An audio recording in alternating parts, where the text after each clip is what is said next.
बिहार में रामचरितमानस को लेकर विवाद खत्म होने का नाम नहीं ले रहा। बिहार विधानसभा में राज्य के शिक्षा मंत्री चंद्रशेखर सिंह ने फिर से कहा है कि रामचरितमानस से कुछ कचड़ों को निकाल देना चाहिए। अभी तो कुछ ही दोहों पर सवाल खड़ा किया गया, अभी दर्जनों दोहे बाकी। एग्जिट पोल के अनुसार त्रिपुरा में बीजेपी गठबंधन को बहुमत मिलने का अनुमान जताया जा रहा है, जबकि नागालैंड में भी बीजेपी को बड़ी जीत मिल सकती है। वहीं मेघालय में त्रिशंकु लड़ाई के संकेत मिलते दिखाई दे रहे हैं। बीजेपी ने नीतीश कुमार को मात देने के लिए बिहार के 3 बड़े नेताओं को अपनी तरफ करने का प्लान बनाया है। इसमें चिराग पासवान, उपेंद्र कुशवाहा, मुकेश सहनी का नाम शामिल। दिल्ली डिप्टी सीएम मनीष सिसोदिया की गिरफ्तारी पर आम आदमी पार्टी सांसद संजय सिंह ने दुर्भाग्यपूर्ण बताया। उन्होंने कहा सिसोदिया पर लगे सभी आरोप बेबुनियाद। बीएस येदियुरप्पा कर्नाटक में बीजेपी की सत्ता में वापसी के लिए कोशिश में लगे हैं। उनका दावा है कि इस बार फिर सत्ता में वापसी के लिए बीजेपी पूरी तरह से तैयार। साल 2024 में होने वाले लोकसभा चुनाव के लिए कांग्रेस पार्टी ने तैयारियां शुरू कर दी है। चर्चा होने लगी है कि पार्टी ने अपने 50वें पूर्ण अधिवेशन के दौरान रोड मैप तैयार कर लिया है। उमेश पाल हत्याकांड में बड़ा खुलासा हुआ। प्रयागराज मामले के तार बरेली से जुड़े होने के अंदेशा है। इसको लेकर डीएम और एसएसपी ने जिला जेल में छापेमारी की। एनसीपी नेताओं ने महाराष्ट्र के मुख्यमंत्री एकनाथ शिंदे के सामने जमकर नारेबाजी की। एनसीपी किसानों से प्याज और कपास के सही दाम मिलने का विरोध कर रहे हैं। एनसीपी का आरोप है कि किसानों को अधर में छोड़ा जा रहा है और सरकार इस ओर ध्यान नहीं दे रही। बिहार विधानसभा का बजट सत्र शुरू हो चुका है और ये 5 अप्रैल तक चलेगा। लालू यादव और राबड़ी देवी समेत 16 लोगों के खिलाफ समन जारी किया गया है। जमीन के बदले नौकरी से जुटे मामले में 15 मार्च को होगी पेशी।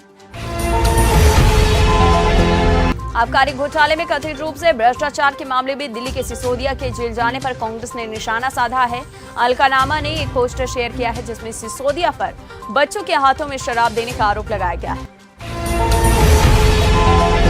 पंजाब के तरनतारन की गोइंदवाल केंद्रीय जेल में हुई गैंगवार के मामले में पंजाब सरकार ने बड़ा एक्शन लिया। गोइंदवाल केंद्रीय जेल के डिप्टी सुपरिटेंडेंट हरीश कुमार को सस्पेंड कर दिया गया है।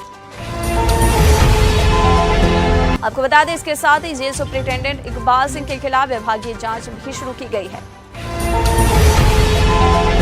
देशद्रोह मामले में गिरफ्तार शर्जील इमाम की याचिका पर सुनवाई टल चुकी है। सुप्रीम कोर्ट ने 2 हफ्ते के लिए सुनवाई टाल दी है। उमेश पाल हत्याकांड में प्रदेश सरकार पर निशाना साधने का कोई मौका नहीं छोड़ने वाली समाजवादी पार्टी बैकफुट में आ सकती है। दरअसल उमेश पाल हत्याकांड में गिरफ्तार सदाकत का सपा कनेक्शन सामने आया है। प्रयागराज पुलिस ने उमेश पाल हत्याकांड के एक आरोपी को एनकाउंटर में ढेर किया। इस एनकाउंटर के बाद जेल में बंद माफिया अतीक अहमद को अपनी जान की चिंता सताने लगी है। अतीक ने कोर्ट में अर्जी दाखिल कर यूपी न ले जाने की मांग की। इसके साथ ही पेशी वर्चुअली कराने को कहा। वहीं आपको बता दें, अतीक अहमद की पत्नी ने भी कोर्ट से मांग की है कि उनके दोनों बेटों को ढूंढा जाए और उनका ये कहना है कि उनके दोनों बेटों को पुलिस उठा ले गई है और कहीं उनकी हत्या न कर दे। राजद के बागी विधायक सुधाकर सिंह ने बिहार के मुख्यमंत्री नीतीश कुमार पर निशाना साधते हुए आरोप लगाया है कि 2005 में उनके यानी नीतीश कुमार पद संभालने के बाद से राज्य पिछड़ गया है। उमेश पाल हत्याकांड में अब आरोपियों के घर पर गरजेगा बाबा का बुलडोजर। सीएम की सख्ती के बाद संपत्तियों की जानकारी जुटाने में पीडीए जुट चुका है। उत्तर प्रदेश में बड़ा फेरबदल हुआ है। 5 जिला अधिकारियों समेत 14 आईएएस अफसर किए गए हैं इधर से उधर।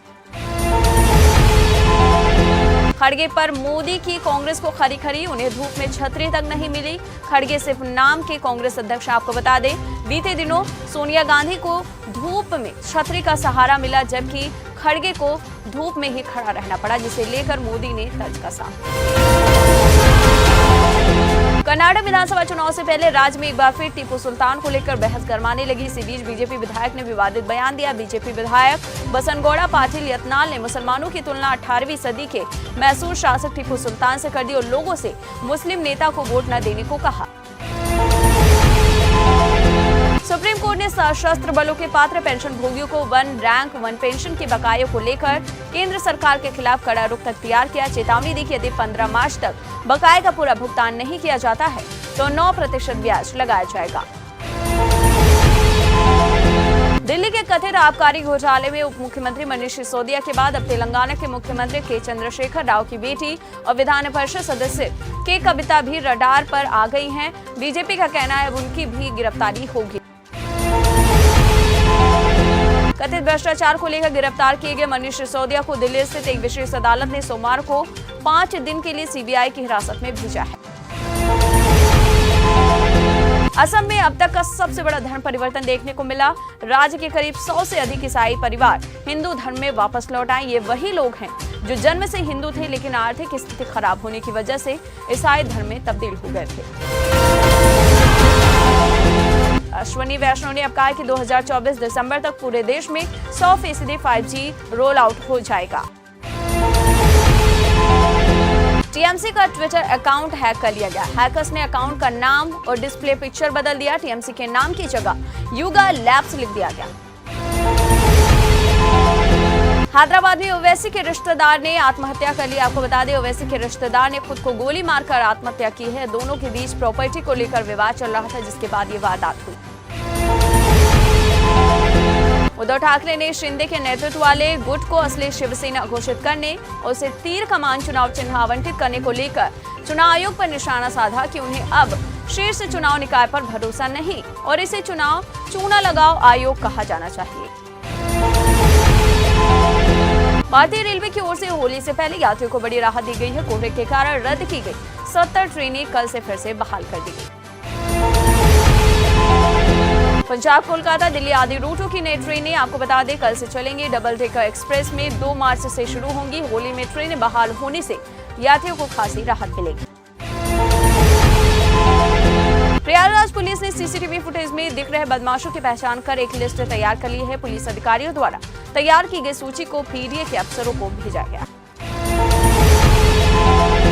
आईआईटी बॉम्बे की 18 वर्षीय छात्र की सुसाइड मामले की जांच एसआईटी क्राइम ब्रांच को सौंप दी गई है। परिवार ने आरोप लगाया है कि जाति के नाम पर उन्हें परेशान किया गया था। दिल्ली में कई नई एक्सप्रेसवे परियोजनाएं शुरू हो रही हैं जो राष्ट्रीय राजधानी दिल्ली को देश के अलग अलग हिस्सों से जोड़ती हैं। पूर्वांचल एक्सप्रेसवे के कारण दिल्ली और बिहार के बीच की दूरी भी काफी कम हो गई है। बिहार के अररिया में शराबबंदी अभियान के बीच चौंकाने वाला मामला सामने आया। शराब पर नकेल कसने वाले कर्मचारी ने नशे में धुत होकर एक गाड़ी से कई लोगों को टक्कर मारी। भारत की सुरक्षा लिहाज से अच्छी खबर आई है कि रूस ने भारत को S-400 मिसाइल सिस्टम की तीसरे स्क्वाड्रन सौंप दी है। ये भारत और रूस की दोस्ती का बड़ा प्रमाण है जिससे चीन और अमेरिका चौंक सकता है। बिहार के लालगंज अतुल्लालपुर के मिडिल स्कूल के मिड डे मील के खाने में निकले कीड़े मकोड़े तो प्रिंसिपल बोला कि कीड़े में विटामिन होता है, चुपचाप खा लो। राजस्थान में रीट एग्जाम के दौरान इंटरनेट शटडाउन को लेकर सुप्रीम कोर्ट में जनहित याचिका दाखिल की गई। याचिका में मांग की गई है कि अनुराधा भसीन मामले में फैसले को राज्य सरकार फॉलो करे।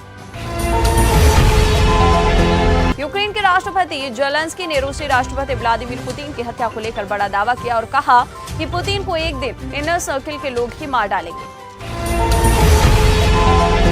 न्यूज़वीक की रिपोर्ट की माने तो ये टिप्पणी ईयर शीर्षक वाले एक यूक्रेनी डॉक्यूमेंट्री का हिस्सा है। इसमें कोई सच्चाई नहीं। भारतीय सेना में भर्ती नियमों में बदलाव हो गया है। नियमों के तहत भर्ती परीक्षा देने वाले अभ्यर्थियों को अब एक साल में केवल एक ही मौका मिलेगा। इतना ही नहीं, अब लिखित परीक्षा भी फिजिकल टेस्ट से पहले ही होगी। 91 साल की उम्र में डीएलएफ के चेयरमैन केपी सिंह को फिर से हो गया है प्यार। केपी सिंह ने बताया कि उनकी नई पार्टनर का नाम शीना है। जम्मू कश्मीर में लिथियम का खजाना मिलने के बाद भारत के अब ओडिशा राज्य में जैकपॉट हाथ लगा है। ओडिशा के 3 जिलों देवगढ़, क्योंझोर और मयूरभंज में सोने के भंडार होने के संकेत सामने आए। कोलकाता के 2 सरकारी अस्पतालों में स्वास्थ्य संबंधी संक्रमण के कारण 2 शिशुओं की मौत हो गई है। स्वास्थ्य विभाग में हड़कंप मचा।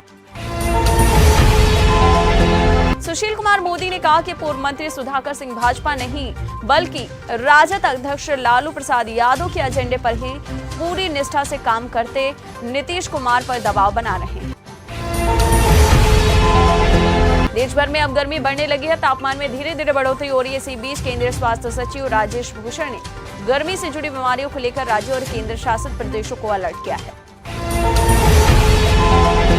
सेल्फी के फ्लॉप के बाद अब अक्षय कुमार को एक और झटका लगा है। अमेरिका के न्यू जर्सी में आयोजित होने वाले अक्षय कुमार के कार्यक्रम को रद्द कर दिया गया है। प्रमोटर ने दावा किया है कि टिकटों की धीमी बिक्री के कारण इसे रद्द करना पड़ा।